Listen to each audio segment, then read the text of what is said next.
Hello and welcome to the Momentum Shift podcast and radio show. I'm your host, C. Eric Collier, also known as the Mayor of Motivation. Excited to have you join us today because on our show today, we have our guest, Miss Kim Coco, joining us. And she's an author, nature-loving yoga, and dog mama to two staffies. Kim is a master's degree in sports kinesiology and two 500-hour. I'm interested in hearing some about that. Two 500-hour yoga teacher training certificates. I can imagine how long that felt. But Kim brings her unique blend of knowledge to her classes at California State University, Chico, and two workshops she taught across the country with her late husband Stephen Thompson. That's her experience, and we're going to touch on that as well. She now shares the powerful tools for well-being through her latest book, Miracle on the Mountainside, and her blog, Swagtail. Ladies and gentlemen, when she's not doing all of those things, she's out there trying to find a nice, beautiful golf course to relax her mind and shoot a 69. So, welcome to the show, our guest, Miss Kim Coco. Kim, thank you for joining me. Thank you so much for having me today. I appreciate it. Oh, I've been looking forward to this. I think it's pretty cool. I'm always interested in why people do what they do, because it's a piece that I find that keeps us stuck or can kind of move us forward and really achieve some great things. So I'm looking forward to this conversation. Me too.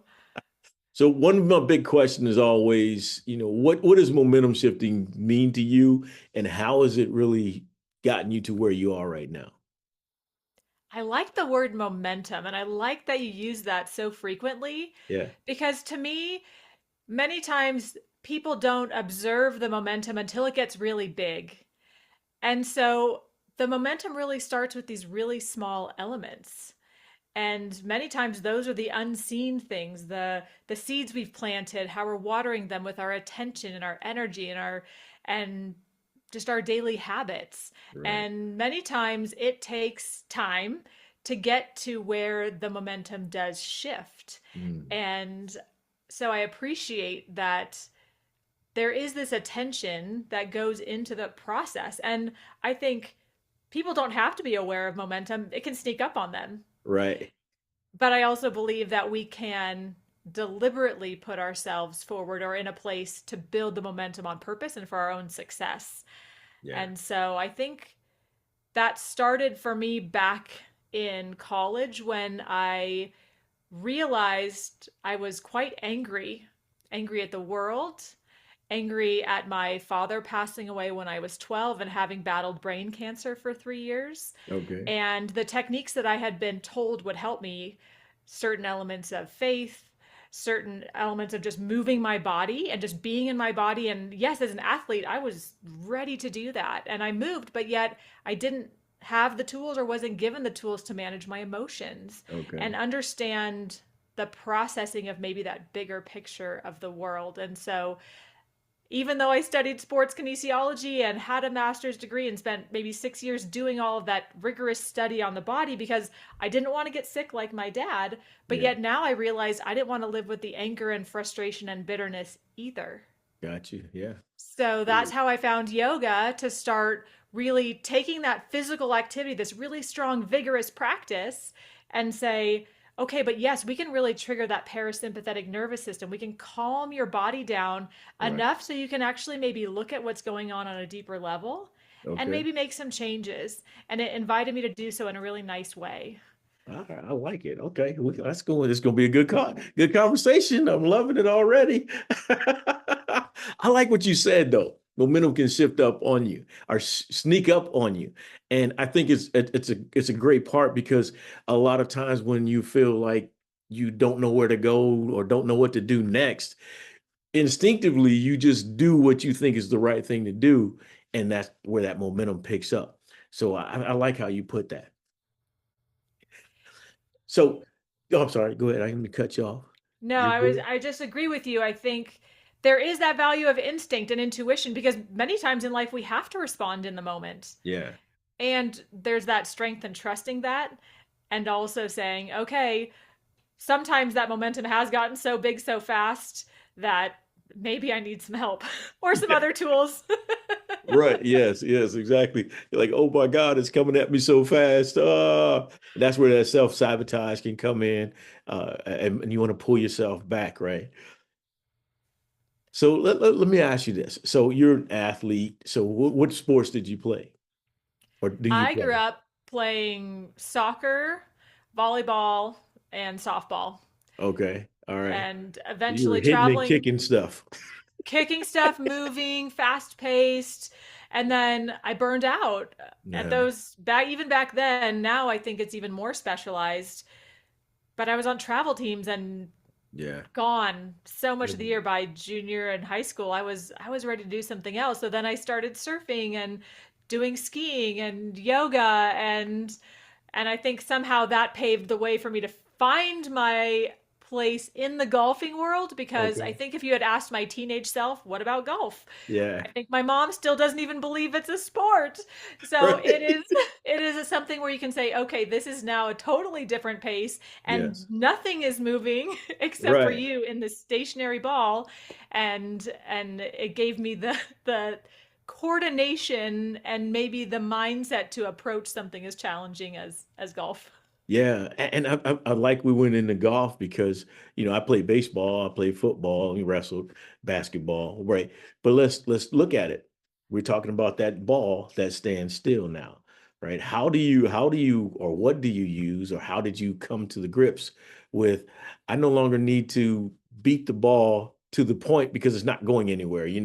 Softball, baseball, it start going from the pitcher's hand to the plate in a matter of seconds, right? So how did you get your mind to slow down and go, hey, I just need to take this back real slow and then pow, let it go. I think there are a few ways I approached it. One, as with any sport, there are a lot of fundamentals, Yeah. and you execute well when you've built on those fundamentals. Okay. So I knew when I started golf, I wanted to build those fundamentals. So that Gotcha. helped, right? Okay. Starting small, we're going to keep Yes. with that There momentum we go. theme, right? Yes, exactly. So what's interesting is I remember taking my first golf lesson. Uh-huh. Do you want to guess which club we pulled out of the bag first? Yeah, let me see. Well, I know without the lesson, then we go immediately to the driver, but I'd say you're 5, 6, or you're pitching wedge. And that's what I thought too. You'd take some kind of wedge or an iron, Yeah. but we pulled out the putter. And I Ah, remember, and this shows where I was at when I started the game, this is slow. I want to hit something. yes. And we started with the precision, something Mm, slower, something more dialed in. right. And so using that as a foundation and then chipping, so that softer feel approach from Right. near the green. And many times you don't even check your yardage, it's a feel thing. There's that Yeah. intuitive sense. Right. And then we moved to irons and woods and driver. Nice. And so it was backwards to how I thought I was going to learn. Yeah. And I think that gave me a chance to get to know what a stationary object looks like. How do Yeah. we approach it? How do we assess the situation? Because it's not coming at us so fast. So, what Right. variables am I going to start to take into consideration and Yeah. then make the best educated decision on how I'm going to approach each shot? Yeah, and I'm sitting there as you're talking. I'm thinking of the what is it? The metronome? Is that what it's Yes, called? That's what I'm sitting yes, there thinking. Everything has a rhythm and a pace, right? yes, it does. Yeah. And it's not always a fast one. Yeah. And that's the key to really making changes in your life, right? Understanding that everything takes as long as it's supposed to take. The process is as long as it's going to be until you just get there, or better yet, knowing that you may never get there. It's just being in the process. I like that you say that, because I think many times people want to approach situations like they're going to overcome it or have it disappear quickly. Yeah. And I find that many times our superpower can be in finding the calm and the peacefulness within the situation without having to change it or having it disappear right away, and building that inner strength and resiliency in the challenge, Yeah. because that's going to help us as we move forward. Oh, heck yeah. Yeah. It's like, because I think you really get yourself frustrated because you think, when am I going to come to the end of this? When am I going to get this? When am I going to be over? Or when is this going to be over? But it's the whole process of changing, it's what I call being under construction for life. It never ends. That's great. Under construction for life. Yeah, you'll never uncover the perfect you. That's the way I see it. Potential is so much, right? I mean, you look at great golfers, you look at great basketball players, no matter what level they played, they may not have even tapped into what they could have done or what they could have been, right? I mean, just Yes, imagine how Michael Jordan could have been better. Wow. He missed a year playing, right? I know. Yeah, I mean, they could have done better. Wow. His stats could have been even crazier. Wow. Yes. How did you transform your background in sports into what you're doing now? Yeah, I think so. One of the things that my mama taught me when we were young, she said, "Eric, I don't have the money to sign you up for football or baseball, and then you quit. So when you sign up, I don't care if you don't like it. I don't care if you don't like the coach. I don't care if you're not good at it. You can't quit until it's over." And that's for me is the drive for me. It's hard for me to give something up to say it's time to move on. I'm determined to be better at it. Baseball, I was not going to sit on the bench. I learned how to play every position so that I would never sit down. Yes, So like, I need to take away every reason you have to tell me no. I like I that. I hit from both sides of the plate. I played everywhere I could possibly play. I'm like, I'm gonna learn every position, and that's kind of just the determination for me. I just never given up, finding a way. Although I did, once I found out I didn't wasn't gonna make it to the big leagues, it was kind of the transition was, I don't know what to do next. I don't know how to live without baseball. It was really weird for me. I didn't have any plans or goals. So that's a big one. How'd you channel that energy? Yeah, Because that's a common thing. yeah, it took a while. It took a while. Like I said, I was on my way out of the military, about to turn 30 years old, and a guy told me basically, hey, he said, asked me three questions. He said, "What have you done over the last 5 years of your life that has gotten you closer to your dreams or your goals?" And of course, it was nothing because all I was doing was wasting a lot of time. Didn't think I had what it took to do anything else. I didn't do well in school or anything else. And so he said, "Well, if you're not doing anything now, what are you doing to change things? Or excuse me, if you haven't done anything over the last 5 years, what are you doing to change things?" I've nothing. you know, I was again wasting time, hanging out, watching a lot of television, letting everybody use my time except for me. And so he said, "Well, if you haven't done anything the last 5 years, you're not doing anything now. If you continue on the path, what do you think your next 5, 10, or 15 years are going to look like?" And it hit me. I'm like, oh, I can't do that. And so, I'm at that time, husband for 10 years, father of three. And so it was like, I can't have them continue this cycle. So I just asked how do we change things? And from there, it just changed the game for me. It still took a little while because I was stuck in my mental quicksand, but it took a little while. Yes. Okay, before I have to know this mental quicksand, can you please touch on that too? I love the phrase. Well, it's basically getting stuck in your head. We're always trying to ask the question, why? Why is this? Why me? What am I gonna do? I'm not good enough. All those negative thoughts that we put in our head, the anxiety, the depression, the worry, the fear, all of that flowing inside of our head to the point where we're not moving anymore. And we're stuck and we're sinking in, like I said, the depression. We're sinking in the doubt, fear, and worry. We're sinking that we're not good enough. And so that for me is way I picture mental quicksand. Those moments when you just keep asking the question, why? I need more information. I need more information, and you're just burying yourself. Say analysis paralysis through analysis. Uh-huh. Yes. Yes. So yeah, that's the way I view mental quicksand, and I just see that little guy up here getting stuck and just sinking. You're like, all right, how do we got to get out of this? So yeah, that's where I'm at. Mental quicksand. We I get like that. And I think sometimes hearing things in a different way are just such great insights to how we could potentially step out. Because when you think of quicksand, you don't see the way out. right.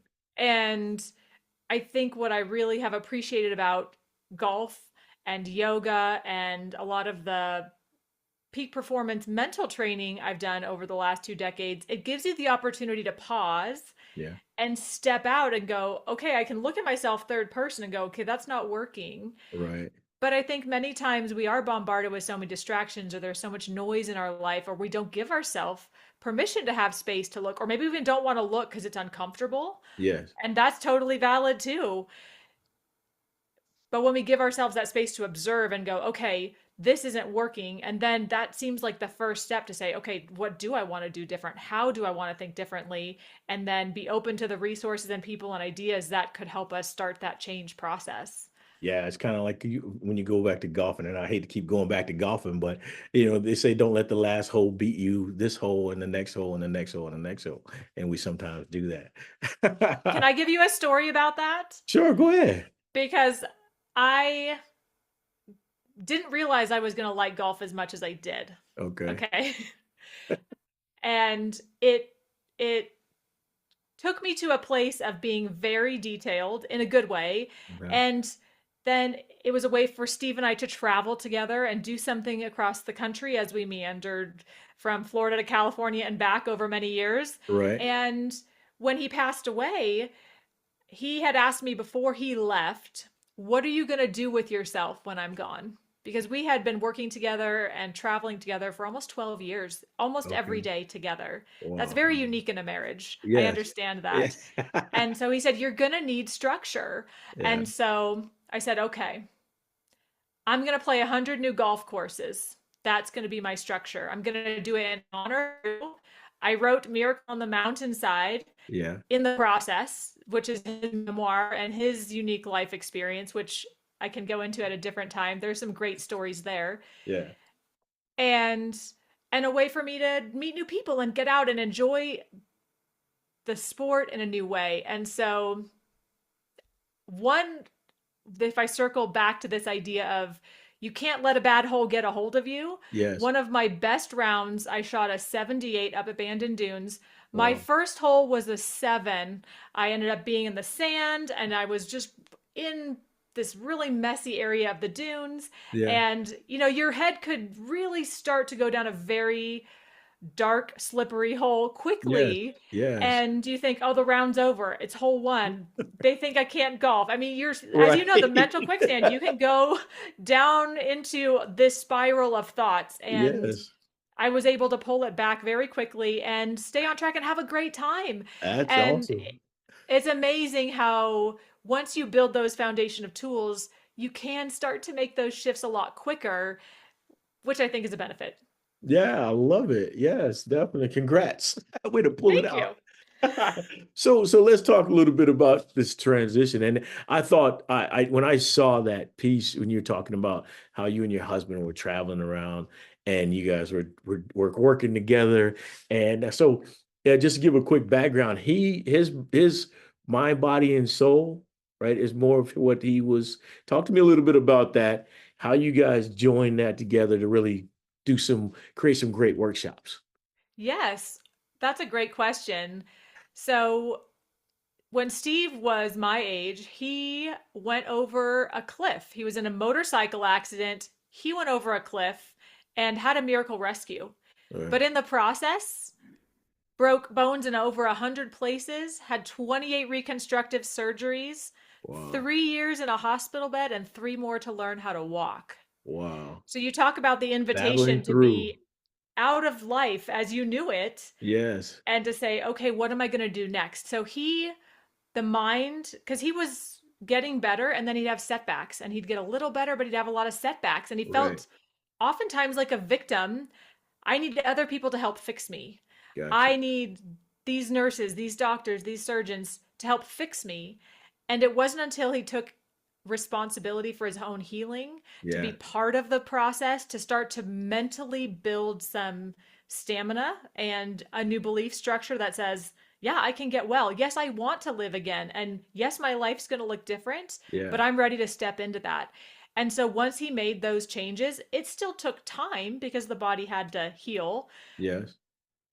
but that was what took him on a different trajectory. And so he started teaching people in his physical therapy sessions how he was managing pain, how he was Yeah. keeping headaches at bay without medication, how he was starting to see such great improvement in the process. And Yeah. so the pain management, the belief changes, the energy work, just how he started to put all of that together on his healing journey Right. took him in the direction of teaching others exactly what he knew. It's Yeah. going to look different for you, but the same foundation works. I thought that was pretty cool when you talked about that because the one thing that always clicks in my head, I always talk about Erica. You familiar with Erica Badu? She sings a song called Bag Lady. Okay. All right. And she talks about her dragging all these bags around and how she's gonna hurt herself like carrying all this weight. And so what I think about when you talk about that is the weight of negativity and how it can weigh you down. And the ratio I was given was a 17 to 1.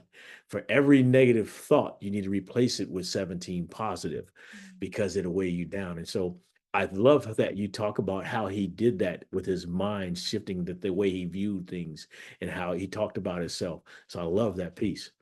Thank you. And it's very true. I mean, the mind is naturally set up to help us survive. And so the Right. negative bias is a survival mechanism, and that's okay. But once you know that, you're right. You can deliberately start to shift that in the other direction. Yeah. And so, because of Steve's background in teaching others what he knew and me teaching sports kinesiology at Chico State, someone said, "You guys would be friends. You should be friends. You know the same things. You're interested in the same subjects. Why not meet?" And so we became friends. We exchanged books, Yeah. and I left and taught yoga in Brazil and South Africa and came Oh, back, cool. and he was single and I was single, and I thought, well, why not? Let's give it a shot. So we did, and it turned out to be a very big gift. That's cool. The cool thing is you got to know each other beforehand. So that was where you spent a lot of time. You understood his passion, what drove him, and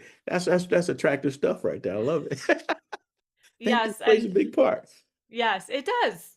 Yeah. It So really so does. what so talk to me a little bit. So you kinesiology and you move into yoga. And so what brings you to yoga? And I think I saw your book was The Flexible Golfer, and I just murdered the title. I apologize.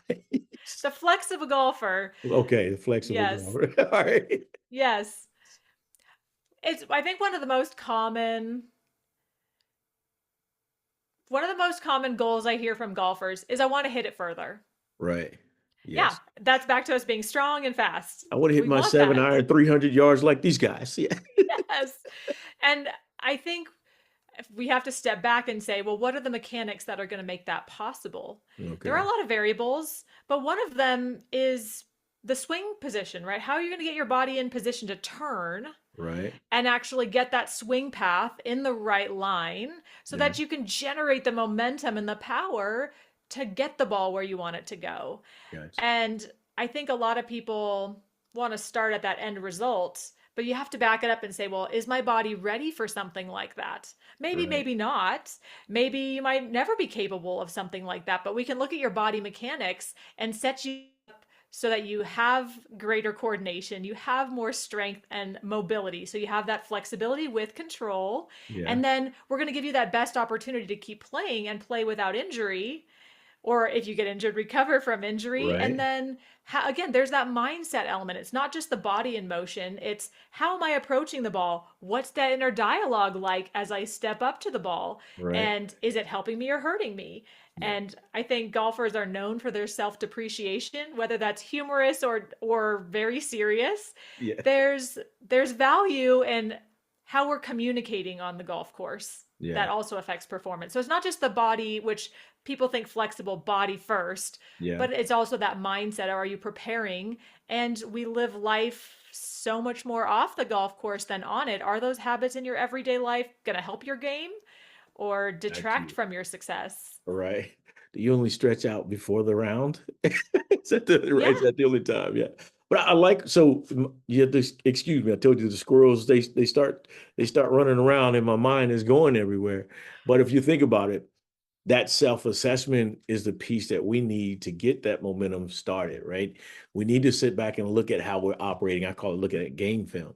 We got to sit back and look at how we're operating, how we're performing, and how we're approaching life. And I like the fact that was it now you have to help me understand the kinesiology piece of it, but I know yoga flexibility, our ability to adapt and adjust and move forward is key to us getting unstuck and creating momentum as well. So I like how you put all that. Thanks.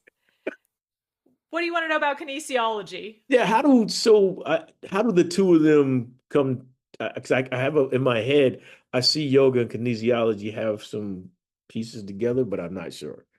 Fair, totally fair. Okay, So, kinesiology I think of as the study of human movement, which is a okay, pretty broad umbrella, okay, right?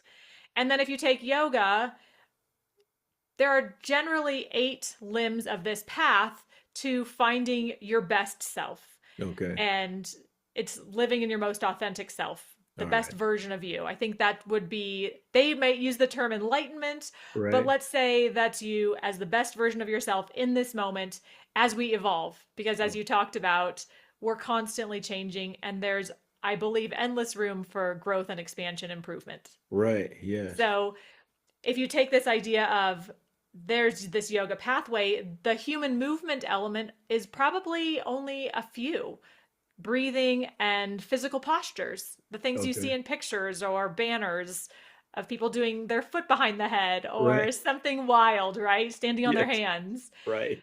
But what people don't realize is the yoga pathway does offer morals, values, maybe principles that you want to live by. It Okay. also talks about 3 out of the 8 are focus based, how we're Okay. using our attention.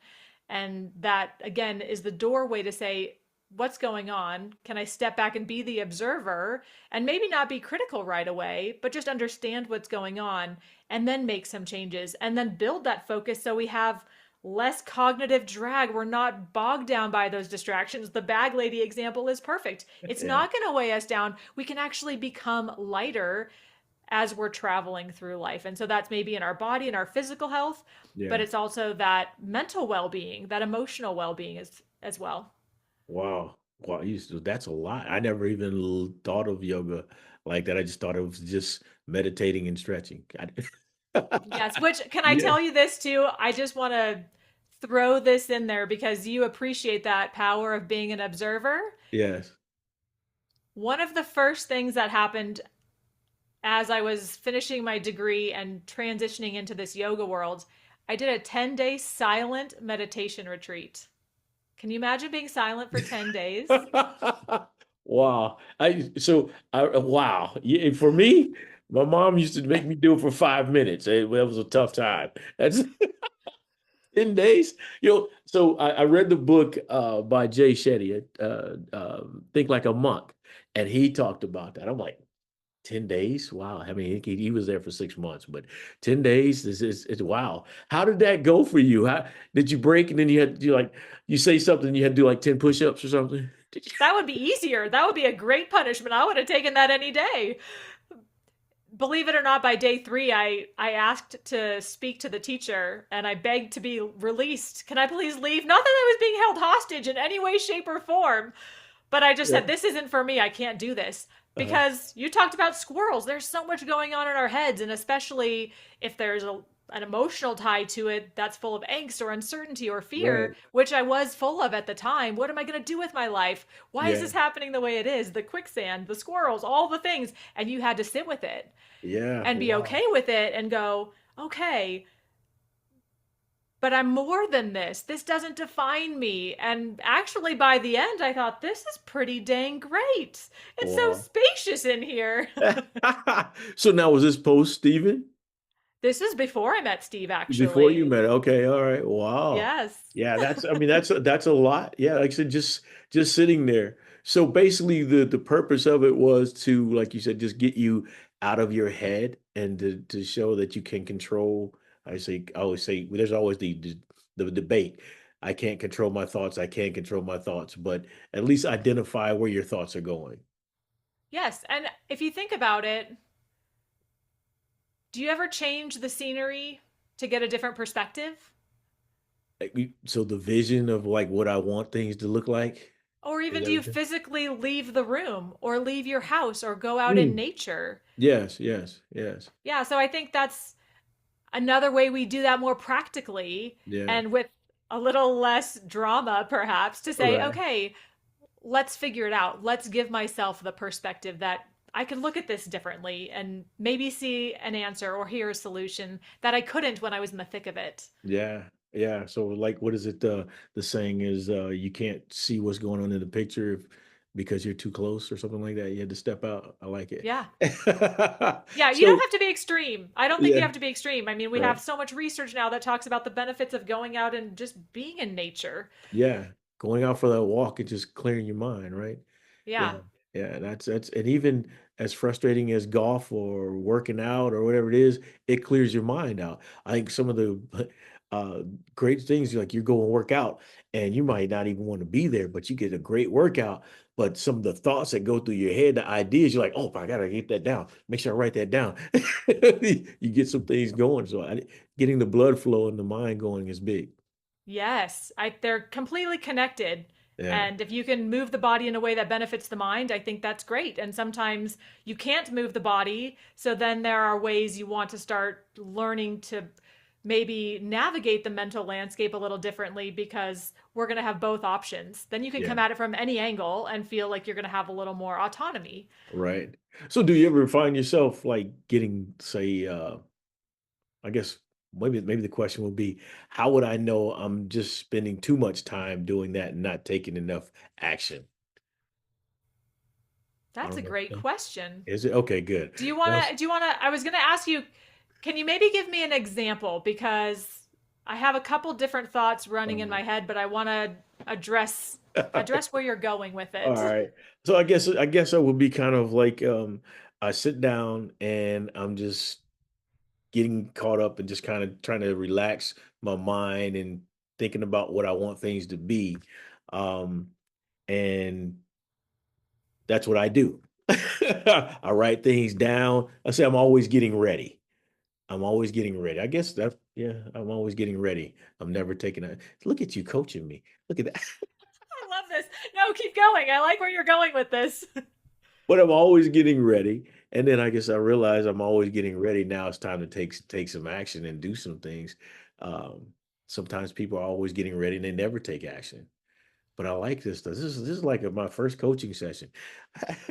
I don't want to do this coaching thing. And then we'll start asking questions. And then I love this coaching thing. Let's go. Let's go. Yeah. I guess, yeah, I just kind of I just see that's my big piece is I want people to be able to, like you said, be able to go out and change the scenery because sometimes we're stuck in the same room. We're stuck doing the same things. We're stuck thinking about the same thing over and over again. We're not given the fresh image in our head to look at something else, right? We don't have a vision or a goal to focus on. Well, I actually really like the fact that you talked about you write it down. Yeah. I think journaling is one of the most underutilized tools because it takes effort to sit and write. It's a lot easier to even talk it into your phone, but when you write it down, it slows you down. Oh, And yes. it helps you identify the story you're telling. Right. And sometimes you can reveal things on a page that you might not verbalize. And you can say, well, that's not true. Sometimes you write it and you think, wait, I know in my head, that's crazy. That's not reality. And Right. you can also go, well, now I know maybe I can see where I'm stuck or why does this one worry or concern keep coming up for me? Yeah. Why do I feel stuck here? Maybe I need a different resource. Maybe I could learn more. Maybe it's just an emotional issue Yeah. that's stuck. And now I can use a different tool in your toolbox to say, okay, well, now I can shift my emotional state. And many times we do that again, going outside is one, Yeah. finding humor is another. I always I teach laugh a people lot. to, yes, I love humor. Oh, it's the best. It's absolutely the best. Yes. Keep the levity when you're approaching yourself too as you're writing this, but it's this idea, this lightheartedness. But you can take the ideas that you're putting to pen to paper and go, oh, you start to see which actions might benefit you the most. Yeah. Sometimes maybe it's no action right now. Maybe it's just observing. And Right. sometimes maybe it's starting to paint a picture. So I often have my students, one of the best exercises we do is, let's say, like, what's something you're getting ready for? I'm getting ready for my TV show. Okay. The Momentum Shift with Eric Collier. Yes. Now, if you could pick one emotion to describe how you're feeling in the experience right now, in that process of it becoming, what is it? I'm excited about it. I really am. And then you got Yes. the other things that come up where you're frustrated. You're like, hold on, man. I thought we were doing this right. But yeah, it's so many different emotions, I guess, because it's new. It's different. Yes. Yeah.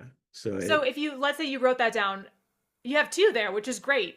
yeah. I am frustrated about this incoming. I am excited about this. Right. And that's something of going, okay, well, maybe that's my foot on the gas and one foot on the brake.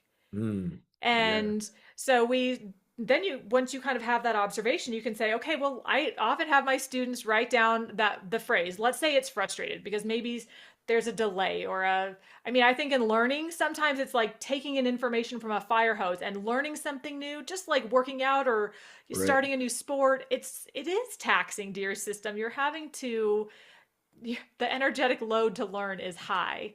And Yeah. so if Especially you when you've can been say, oh, stuck, right? yeah, Yeah. yeah. This will pass. You think of it in the seasons, the Right. perspective. But if you could write down, okay, I'm frustrated about this, and then I cross out the word frustrated, and I always ask myself, well, what would I want instead? You kind of answered your own question. Excited. I want to be excited. I'm excited about this. Yeah. And then they can start to flesh out maybe an experience that, let's step away from the TV experience. What is something else I'm excited about or have been excited about in the past? And Yeah. then you can really start to amplify that excited feeling Yes. because your body knows what that's like. And then there are other tools to flesh that out even further, but you can already start to say, okay, let's memorize that emotion. And where do I feel that in the body? Because the whole goal is to try to connect mind and body to be on the same page. So Right. it's not one foot on the gas and one foot on the brake. It's, okay, everybody, we're all in. Let's go. Does Yeah. that make sense? Oh yeah, I'm loving that. Yes, yes, definitely. You gotta see what it is you want. I like how you did that. The coaching again, the coaching session you just broke down in here. Like, okay, well, you don't like it. What should we let's cross it out. What should it be? What do we need to do to get it there? What can you do? Right? What do you have control of to do? I like it. Yes, the quicksand covers that up sometimes, and many Yeah. times it doesn't have to be a big answer right now or a big step forward. Sometimes it's just shifting back into the knowing that you have the capability to do something about it, even if it is feeling better, because I think that's the pre-paver to the action. It Right. helps. So one of the things I always like to look at is, the caregiver never takes care of themselves. So as a coach, who does the coach have to turn to? How have you created your community of support? That's a great question. And that was a very challenging element for me, actually, because my family was really far away. Steve and I were in Florida a lot of times, and we had not been there very long. So I did not have a physical connection with my community at the Okay. time. So that was very interesting. All right. What I found was a few things. I I did still meditate. That was like the daily momentum to just get quiet and give Yeah. myself permission to have whatever emotions came up because it was a whirlwind many days. Yeah. I often did visualization activities of picturing Steve at his best because Okay. there were days where he wasn't. And I could choose in the moment to look at him in his illness, or I could see him strong, doing the best he could, managing pain. His sense of humor was fantastic. Right. So, deliberately, as a practice, looking for the good. Okay. And then I did have That's a three great point. friends Yeah. that would keep in touch with me regularly, Mhm. and I could use them as a neutral sounding board, and they would mirror back to me my strength because just like I was seeing Steve in his, I wanted to see him in his best self. Right. There were times I was, for sleepless nights for weeks on end. That does wear on you. There is something extraordinarily valuable about sleep for the human body and its well-being. Yes. 'Cause it really wears your mind down. That's why the Navy SEALs always send them the, what is it? I can't think of it. It's going to come to me. But anyway, it's like Murder Night or something like that. They call it, but it's not Murder Night. But it's.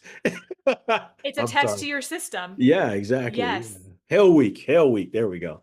Yes. Oh, Yes. yes. Puppies, caregiving, newborns. We go through it in some form. Yes. Yes. Uh, I don't, I admire the Navy SEALs. I don't want to do that personally, but I appreciate their level of Right. dedication. But yeah, so having people mirror that back to me when I was too tired sometimes to see it, because even when you have all the tools, Yeah. sometimes you drop your tool belt. You know, I feel Yeah. like there are times where you go, okay, I need to be surrounded by people that are willing to see me at my best and release the expectation of how I show up for them, Yeah. because I couldn't be the same friend or family member that I was before because my focus was elsewhere, my energy was elsewhere. And so having those people mirror back to me, you got this, you're doing a great job, you are Yeah. expressing love in such a beautiful way. Yeah, because you Keep it need up, that you've as got well, this. right? Yeah, you need that as well. You gotta, hey, Yes. feed me some love, right? Yes. So Yes. let's talk about. I want to talk about the 500-hour yoga teacher training cert, but I also want to, if we want to dive a little bit more into the book as well. But yeah, talk to me a little bit about the 500-hour yoga because I'm like, wow. Now that's just not the hell week, but it's just over a time period, correct? It is. Yeah. And I was very fortunate to have several years of formal study in anatomy and biomechanics through Okay. my education. Got you. And so the format of a yoga teacher for training is a little looser than, say, I've got this degree, I've gone through these courses. Yeah. So for me, a lot of it was more in yoga theory and looking at ancient practices. How did they assess the mind? Hmm. And how could I take my background in sports kinesiology and then transition it many times modifications and bringing yoga to people in a more accessible way? Because I don't know about you, but I'm never going to put my foot behind my head in this lifetime unless you disconnect me at the hip and you wrap it around. It's not happening. It's Right. not. And I'm okay with that. That Yeah. doesn't make me a better person or a lesser person than anybody else. Yeah. But it's real. And so, this ability to say, okay, well, this is yoga. This is a picture of yoga, but this Mhm. is how we are in our physical body. And how could I receive the benefits or offer the benefits to anybody else in a really safe way? And so, it was fun to be able to explore that with some of the great teachers that caught my Yeah. interest, and just That's blend it with cool. the background I had. I bet if it's the experience in was it Brazil, you said? How many that had to be pretty nice. It was beautiful, Yeah. very Wow. remote. Yeah. What do you love the most about the yoga training or teaching part of it?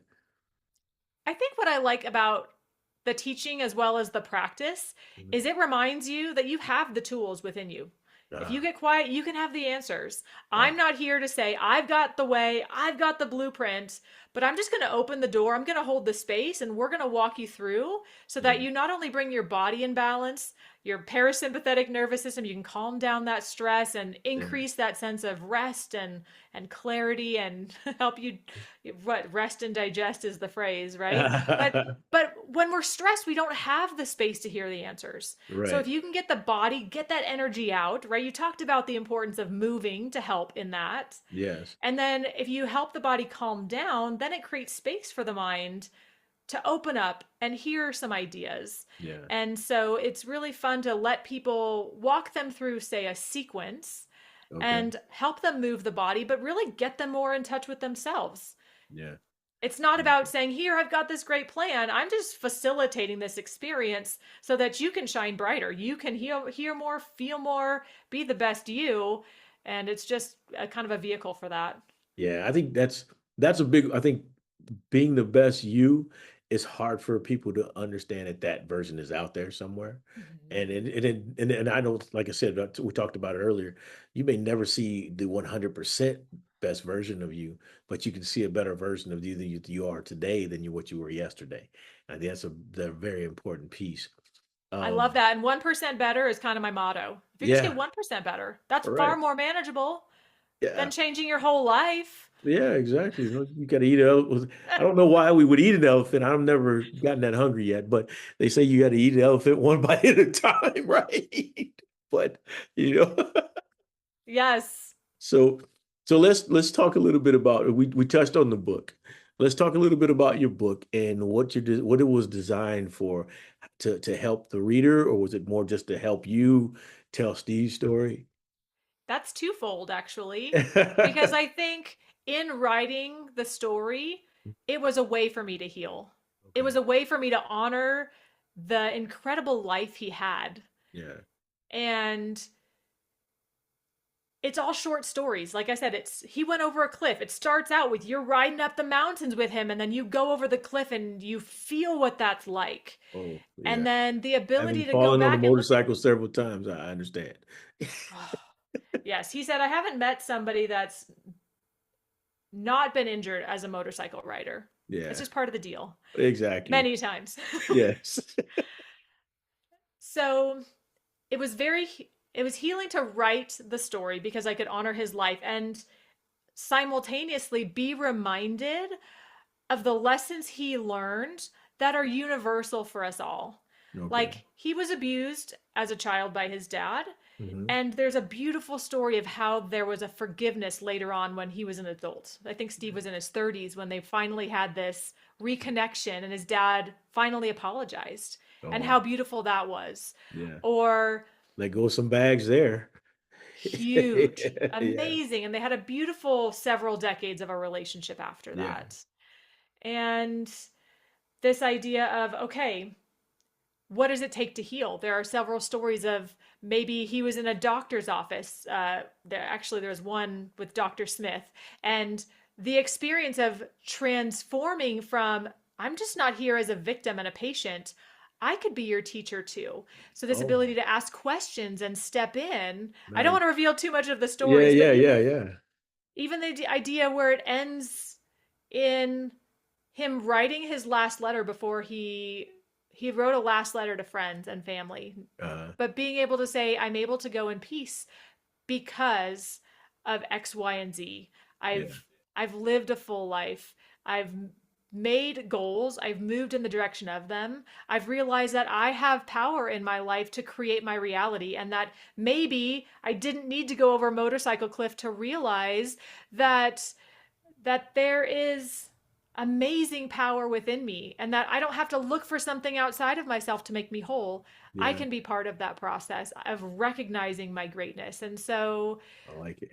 I think as I was writing, he was a storyteller. And so he would Yeah. tell these stories over and over. And as I was writing the book, I realized, gosh, sometimes you are going to face the challenges. Again, I hope nobody goes over a cliff. I don't Right. wish that upon anybody. Right. But sometimes there are challenges that do seem insurmountable. Yeah. Sometimes it's a relationship that has disharmony or it disappears altogether. And there's the emotional spectrum that goes with that. Yeah. And so, no matter the level of trauma or discomfort, the things he learned, the things that I've learned, the things that you've learned, they're a practice to go, I choose to forgive. I choose to love. I choose to find my next opportunity. I choose to be present. I choose to keep learning, to be curious. So Yeah. these different elements reminded me that even though I was sad missing Steve, it took me a while. It took me a year before I started writing it, actually, Okay. because it was painful. I did miss him a lot. And Oh, I so can imagine. but as these principles came out in the writing, I go, okay, well, that was a message I needed to be reminded of today. Oh, Yeah. yes, go out and play and have fun today. Don't make it harder on yourself. It doesn't Right. need to be. So these ideas that really are timeless are told in a really interesting story, like short stories, short snippets. Yeah. Sandblasting the Shasta Dam or having a wife leave you in Idaho. I mean, you just don't know what's going to happen. Yeah. And Gotta to read that one. be I know, and just to be, I guess, to be inspired. That's how I feel because I was inspired to know him, to live that life, to watch Yeah. it, to watch someone dedicated to not only teaching what he knew, but you know this. There's really that authenticity that comes with showing up and doing the practices every day Yeah. that make you warm and approachable and go, yeah, they're living what they're talking about, and Yeah. I can feel it. It's palpable, and yeah, they make me want to learn more and figure it out. I've got this. Yeah, yeah, that's big. Like I said, so we go back to the best version. I got to put my charger in there. Sorry. You're talking about being a better version of you, right? Think about it. The circumstances he's going through, the surgeries, the broken bones, the injuries, all that injuries, but yet he's stepping up and he's in a positive mindset. He's helping others. He's doing all these different things that continue to move where normally the circumstance, if you're feeling the victim, you're just laying there and you're not trying at all. You're depressed and you're upset. So great example of walking the was it walking the walk and talking the talk. Yes. And again, I think the idea is whether it's, you know, I stub my toe and I'm now annoyed because I'm limping for the afternoon, or there is a really big serious issue going on. Yeah, We can use some of the same foundational tools to help us get back on track a little bit better yeah, and build the momentum where we want to go. yeah. Man, I'm loving this, man. I'm loving it. This is cool. I can sit here and talk to you all day long. I could too. This is fun. It's like I said, it's like a coaching session. I love it. I love it. Oh man. So what do you got coming up?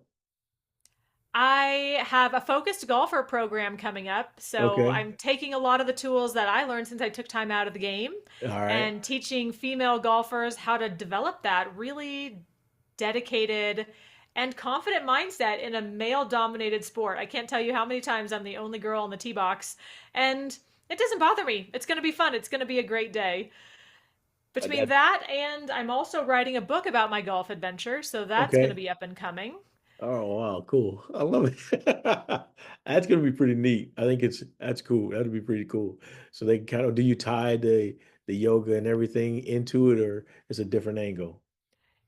All of it, the light, Okay. it's the physical, the mental, the emotional, All and right. using the framework of golf to grow and evolve. Yeah. And that could be a sport for somebody, that could be a relationship, that could be a career position. I feel like we have these opportunities, these vehicles that teach us skills Yeah. to get to where we want to go, or maybe just discover something else about ourselves. So golf was a really great vehicle for me, just like writing the book.